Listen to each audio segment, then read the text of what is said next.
what is Frank Talk About Suicide all about, anyway? I'm someone who 17 years ago fell asleep inside of a running rental car that I'd turned into a makeshift carbon monoxide gas chamber.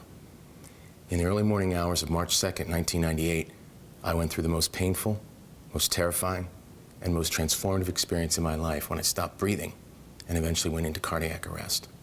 I had what is commonly referred to as a near-death experience.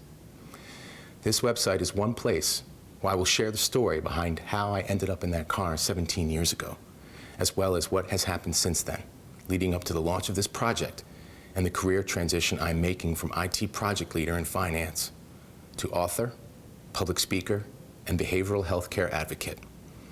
The project, simply put, is one where I will aim to be the change that I wish to see in the world.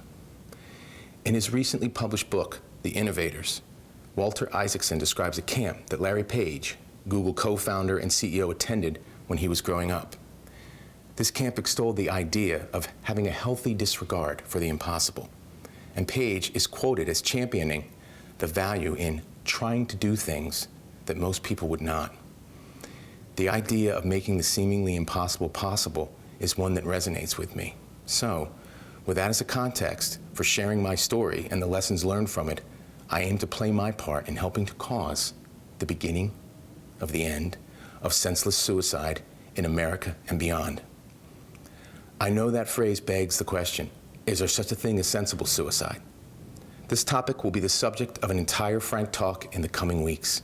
But for now, suffice it to say that despite the fact that I believe that Jennifer Michael Heck's recently published book, Stay, A History of Suicide and the Philosophies Against It, should be required reading for all high school freshmen and their parents.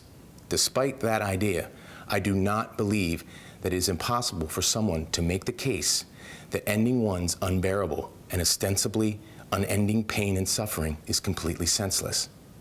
It has always been interesting to me that many pets in this country seem to be afforded more compassion than our most cherished loved ones when it comes to end-of-life questions for sentient beings dealing with seemingly unbearable amounts of pain and suffering.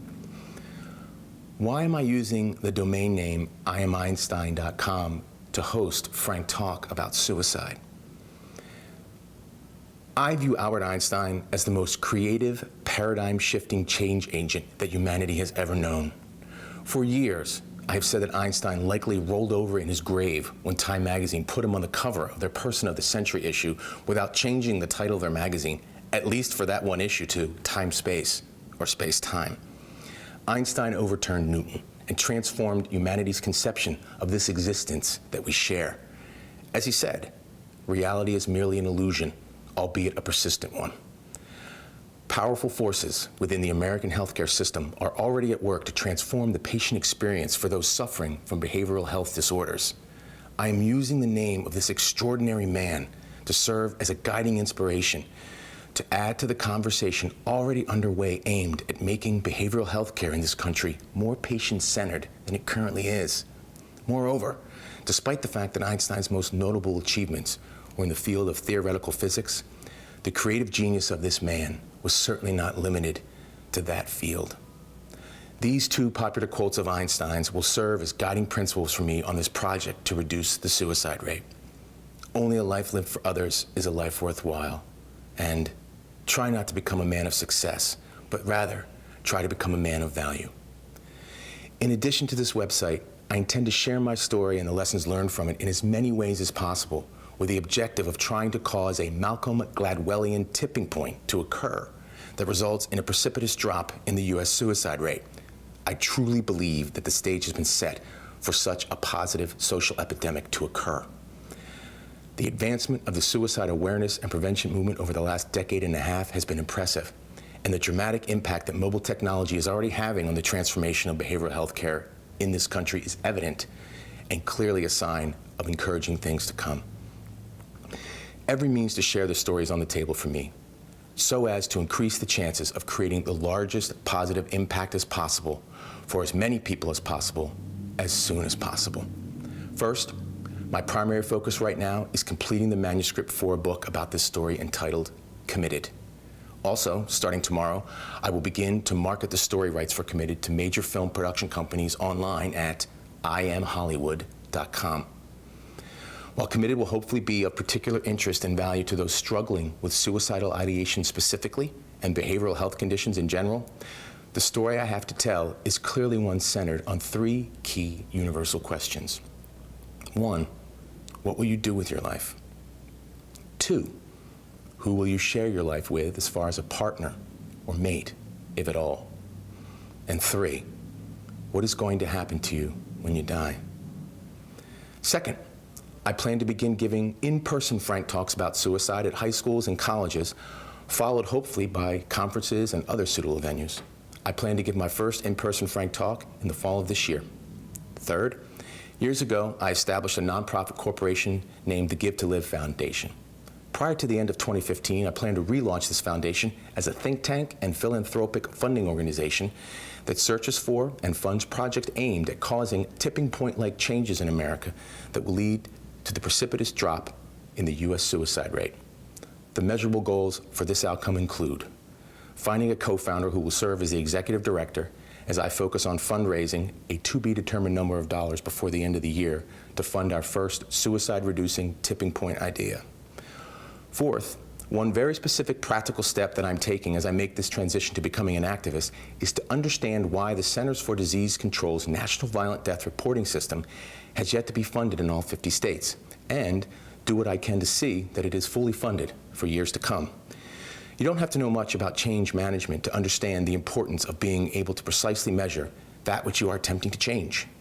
As I stand here right now, I'm ignorant of what stands in the way of this happening, but my assumption is that it is a challenge of mobilizing the political will to get the necessary funds appropriated.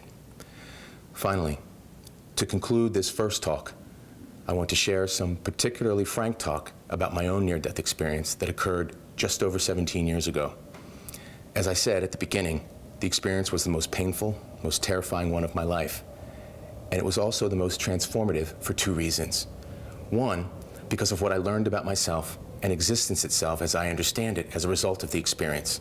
And because 2, unlike every other experience in my life, the memory of what happened 17 years ago when I couldn't breathe and my heart stopped, that memory has never faded into the distance from me. Rather, it follows me as a constant presence and reminder of what I learned. The arguably sad truth about that fact is that I have spent almost all of the last 17 years pretending that I didn't learn what I learned, leaving out the fact that I have never shared about the experience publicly until now. I'm committed to changing that going forward, and I will begin right now.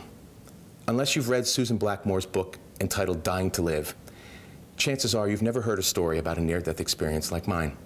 And in fact, that book only contains a single sentence referencing one particular man's near-death experience that, like mine, does not resemble the other stories you usually hear when someone comes as close to dying as possible while still having the opportunity to talk about the experience afterwards. To be more specific, I saw no light at the end of any tunnel. My life did not flash before my eyes. There were no deceased relatives or historical figures or anyone there at all to greet or guide me anywhere. For most of the experience, I was in an infinite, completely black void. And the only thing I could hear was the voice inside my head that I know as myself as I came to realize that I wasn't breathing. And worse, if I didn't do so soon, my life as I knew it would end. The 2 key things I learned during the experience were, 1, no matter how painful and terrifying the experience of death may be for someone, in the end, everything, and I mean everything, is going to be all right. And 2, the only thing standing between you and whatever you want to be, do, or achieve in life is you. My name is Francesco Belafonte, and you have just listened to the first frank talk about suicide at IamEinstein.com. Thank you for your time and attention. Please come back next week for more.